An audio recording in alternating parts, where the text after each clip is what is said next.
Hello, hello. So the topic of this video is about how we can use essential oils to fight sickness. Most acute illnesses are caused either by bacteria, fungi, or viruses. The good news is that essential oils are an effective tool against all of those without causing damage to the good cells in your body. There's been growing evidence to show that the overuse of antibiotics and antibacterial properties in things like soaps, cleaners, and hand sanitizers has actually been harmful to us. It's been causing more harm than good, both for our bodies and for the environment, because they wipe out the beneficial bacteria for us and for animals along with the dangerous bacteria. The difference between something like an antibiotic or an antibacterial product that is like made in a lab chemically and an essential oil is that the essential oils act selectively. They can actually promote the health of good bacteria while destroying harmful bacteria. It's amazing. Essential oils are small enough to go through the cellular membrane of bacteria and then affect their cellular processes from the inside out.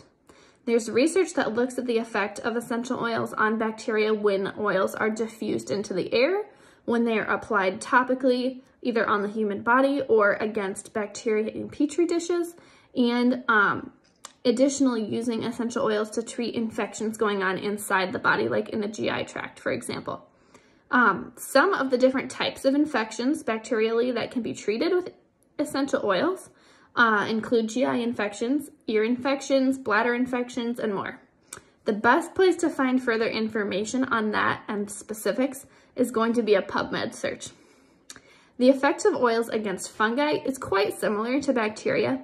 One study that was referenced in a presentation that I was able to attend this fall showed that tea tree essential oil was used to treat a candida infection, and it not only eradicated the fungus, the candida, but it also helped to reduce inflammation. And this was a study that was taking place in real human beings. Pretty cool. Okay, so next is going to be viruses. Viruses are really tricky. Has anybody been ill for a while in the winter, gone to the doctor for some help, and you just hear your symptoms indicate a virus and you just need to rest and wait it out? I've certainly experienced that, and I know the feeling of frustration when you just feel helpless and waiting to get better without feeling like you can do anything about it. Grateful that your body usually does its thing, but frustrated that you just kind of have to wait. Certainly, our bodies are amazing and generally made to heal and do a lot of awesome things on their own when they're working optimally. But now that I know about essential oils and how you can use them and how they work against viruses, I will never go back to life without them. So it's winter, right? Lots of us during this class are concerned about influenza because it's all over the news and all over social media, and it's a miserable illness. So there's significant research that demonstrates that various essential oils have antiviral activities against various strains of influenza. I would definitely suggest that you do a PubMed search for that if it interests you, as well as one for elderberry syrup and influenza, or just the word elderberry. So remember yesterday when I talked about how you see a more obvious benefit from essential oils when you're using them regularly and frequently? Here's the reason why when it comes to viruses. Because of their complexity, essential oils can act against virus replication at multiple places or stages in the viral life cycle. On the other hand, antiviral medications, like ones that are made in a lab, can only act against a virus in one stage of their life cycle. Plus, viruses are really frequently mutating and changing, and that makes it hard for antiviral medications to be effective against them. Often when our bodies are attacked with a virus, we don't feel sick for the first couple days. Did you know that it's not until the levels of the virus are really high in our bodies and they start causing cell damage, cell death, and inflammation in our bodies that we begin to get symptoms and feel cruddy? When that happens, the load of virus in our body is already really high and we have to play catch up or wait it out. The key takeaway here, though, is this.